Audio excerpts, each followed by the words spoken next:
I'm here with the man himself, Frank Turner. Hello. How's it going? Good, thank you. Yes, as we're in Coventry. It's very cold outside, but we've got a sold-out show tonight, so hooray! Brilliant. So the first question I want to ask you is, you seem to tour non-stop. Like you're probably the artist I know who tours the most. Like you're always on tour. Does the thrill ever wear off for you? Does it ever become another day in the office for you, or is it always? Yeah, I mean, some days, sure. I mean, and it's funny. I mean, you have to break down the day because, I mean, there are some. I do a lot of things other than just play a show. It's funny. A lot of people think that I just kind of like hang out until showtime and then that's all I do with my day. But I mean, I think that's true of any walk of life, that you have days when it's not as engaging as it might otherwise be. And I probably get less of them than most people, so I wouldn't complain about it. And then you always, it's very rare for me to not enjoy a show. It does happen, but like, even if I've had a bad day or a hectic day or a stressful day, the fact of that I get paid to travel and play music is something that I'm eternally grateful for. Cool. Okay. So it's quite obvious with your songs and your music. You employ this philosophy of emotional honesty through your music. It's quite personal songs. Does this transparency between you, your life and your songs in the public ever become a problem for you? Ever an issue? Yeah.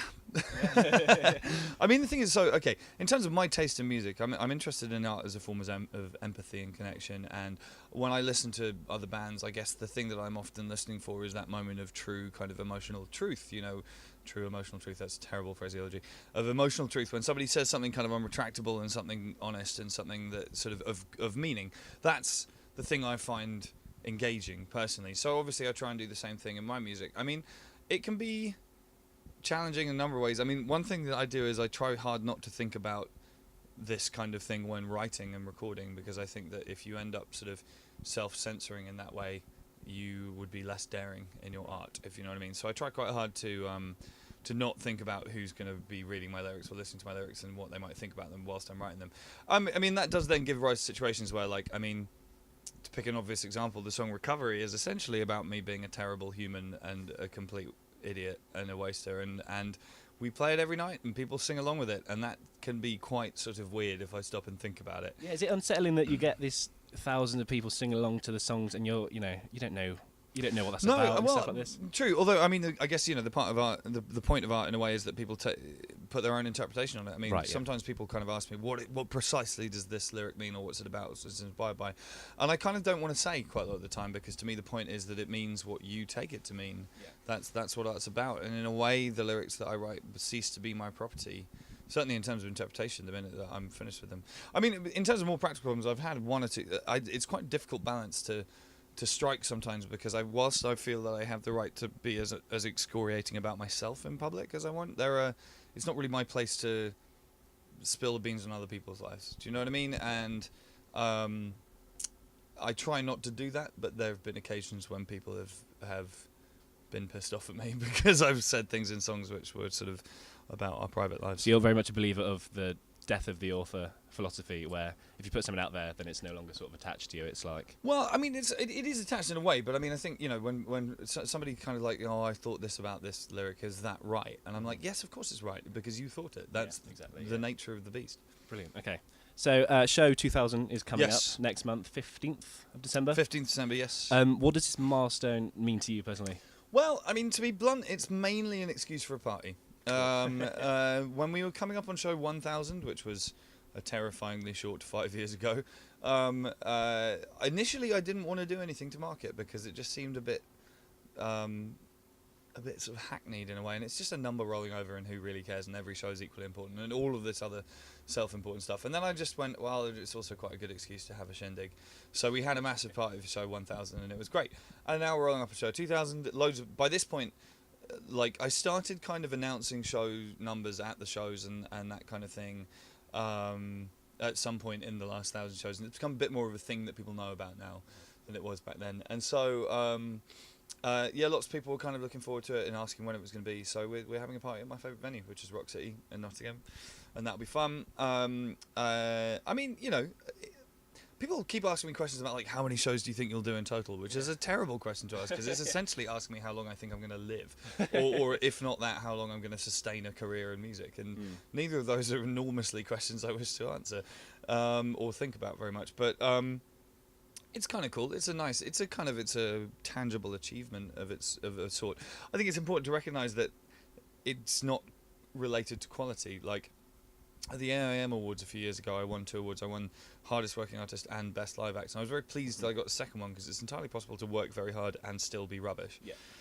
So I am aware that the simple fact of doing 2,000 shows doesn't mean anything about the quality of what I do. But it's a party. I'm happy you said that, because we've got tickets to it. Like, we're lucky enough to be in the ballot, so a party excellent. is good for us. Good stuff. Now, I want to try and spin in a question about 2,000 Trees, which you've said on occasion is your favourite festival. I hope that's still true. certainly of its size. Yes, definitely. Because I'm a massive lover of 2,000. I'm wearing a 2,000 Trees festival fantastic. T-shirt today. What would you say other festivals can learn from this festival in terms of both being an artist and an attendee? What would I say people could learn? I mean, that's an interesting question. I mean, I think the reason why 2,000 Trees is so great to me is that it has become the sort of mascot festival of a certain scene of which I am a part. Right. You know, and there's a sort of certain kind of underground folk rock thing happening in the UK, and has been for a good few years now, and 2,000 Trees is the culmination of that in the summer every year. Do you know what I mean? Yeah, and that's really cool. I mean, I think that the vibe is really cool. It's really friendly, and there's definitely I think everyone has a strong sense that James and the people who book the festival care about music more than anything else. Definitely. You know, and that's refreshing. I mean, I know, you know, festivals have to sell tickets and all the rest of it, but like, so there's always a balance to be struck there. But like, I'm not going to name any names, but like, there are some where it really does feel like it's just not really about music anymore. But it's also just the whole vibe. Everybody's on team. Everybody's really friendly, and I'm not really sure that's something that other festivals can really kind of borrow. Or do you know what I mean? It's sort of, I mean, you definitely feel that as a person going there, don't you? It's like, yeah, it's just you're on the 2,000 Trees team at that point in time. There's so much community there. The best team to be on. Right. So next question is a bit kind of deep in a way. As an artist, do you ever find that your freedom of artistic expression is kind of challenged by the structure of the industry? And if so, how do you deal with it?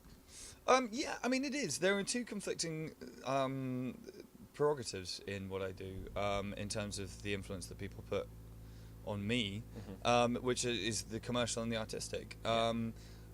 This is a story as old as the hills. There are days when like certain people at record labels I work with are sort of keen for me to work with certain producers, or to kind of like go with certain kind of creative choices that would be more, in their opinion, more amenable to the public.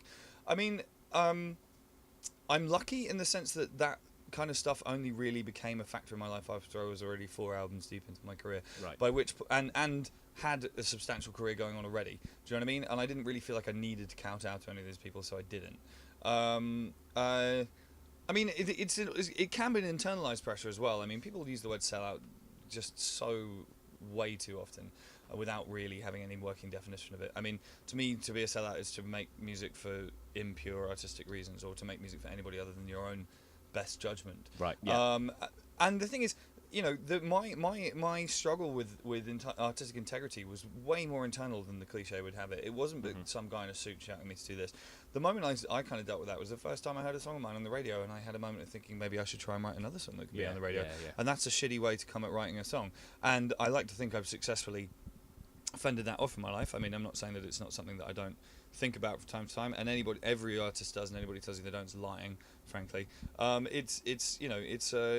It's a factor. I guess sorry, I give long answers. No, mate, it's great. I think the thing for me is that there are times when I believe that it's a false dichotomy, and I had this huge argument with my record label about the last record that I did, in the sense that essentially, my point to them, because they wanted me to work with a different producer than Butch Walker, and they wanted me to do things in a different way, and I stood my ground. And one of the things that really annoyed me about it is that they were implying that by rejecting their choices, I wasn't trying to sell records or be popular. Right. And it was just kind of like, no, I think I'm going to make the best record I can, and that record will do better. Because I don't actually think that popularity and art are mutually exclusive. Do you know what I mean? I think people tend to like things that are good. And so, you know, I think that a lot of really good art is also really successful. And I think that they don't have to necessarily always be at loggerheads. Definitely, yeah. There's a lot of respect for that in the community, I think. And it struck me when you talked about being a sellout. This tour in particular is the second Get Better tour. Yeah. And there was a big emphasis on choosing cities that weren't visited in the past. Yes. So, as an artist, is it important for you to sort of reach that wide kind of berth to get people who haven't listened before? Yeah, well, I mean, I think it's just, the thing is that, like, you know, we always do 2 tours for a record, and one of them we do, I hate the expression, but it's the one that people use, the A markets, the first time around, where you do London and Glasgow and Manchester and Birmingham. Right. And then we try and spread it out on the second one, and there's a lot of motivations for that. I mean, one of them is that I grew up in a town that nobody ever came to tour. Yeah. And in Winchester, and I kind of think about that, and I think about how cool it would have been if a band had come to my town that I was into, like a bigger band. You know, hopefully it helps local venues, it helps local scenes, but it's a mark of respect to people. It keeps things interesting for me and my crew, that we're not just constantly in an O2 Academy over and over again. You know, and I think that by kind of reaching out to people like that, I mean, you know, I can put a sort of self-interested spin on it as well. I think it'll probably help the longevity of my career as well. Certainly it's a thing that I sort of, as an idea, conceptually borrowed off the Levelers, who have always been a band who play regionally, and I think that's part of the reason why they can still sell out massive venues now, you know, 25 years into their career. I mean, as people who go to venues, we definitely have an admiration for that, because I live in a town that's very small. I have to travel to Bristol every time a band comes by, so like there's a big respect for that. Excellent. We can't have an interview now without mentioning the film that's coming out on the 13th. Get Better, a film about Frank Turner. Can you give us an outline of the kind of things it touches on, the topics? Yeah. Well, so Ben Morse, the guy who made the film, is one of my best friends, and he makes a lot of music videos for me, and he's been on the road with us as a tour photographer for a time already. And then he sort of pitched this idea of making a film about a year in the life of the band that never stops touring. And that sounded cool. It's a film about a year in my life, but it's not a particularly happy or comfortable year. And there's quite a lot in the film that's quite awkward for me. It certainly is raw. Ben asked me if I wanted to take anything out of the film, and I said, I'm not going to do that, because that was artistically compromise the whole project. You know, you do whatever you want to do. Having said that, I mean, then my other, you know, he was like, what makes you uncomfortable? I was like, the whole thing makes me uncomfortable. It's a film about me screwing my life up and then putting it back together again. I mean, I hope people like it. I'm not the person to ask about how good it is or not, because I have no objectivity on it at all. I mean, it kind of coincides with the whole emotional honesty thing with your songs, right? Yeah. I mean, it's definitely, there's some awkward stuff in it for me. Watching my mum talk about me in the third person, talk about drugs, is pretty, like, harrowing experience for me. But there you go. Right, so as a final question, I guess I'd like to finish on, what's the difference between Frank Turner in the studio and Frank Turner on stage? That's a good question. I mean, that's a good question. Thank you. In a way, I sort of feel like there are 3 levels, or there's a couple of different level things to work on. Songs are kind of platonic ideals to me, do you know, if you know what I mean?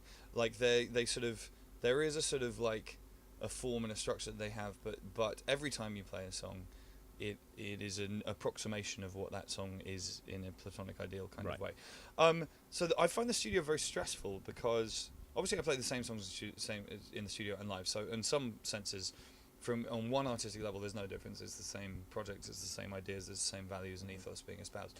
But I mean, the thing that I find stressful about the studio is that you are making irrevocable decisions. You know, it's like you're going to do it at this speed and in this key, and you are going to play this guitar part on it, and you're going to go up at the end of this line and down at the end of that line, and whatever it might be. And what I love about touring, and I mean philosophically, is that it is a daily form of self-reinvention. You know, I'm going to play a lot of the songs that we played at the last gig tonight, but I'm going to play them the way that is as good as I can tonight, and it'll be slightly different to how we played them the other night. Brilliant. You know, and like maybe I'll play this song a little faster or slower or whatever.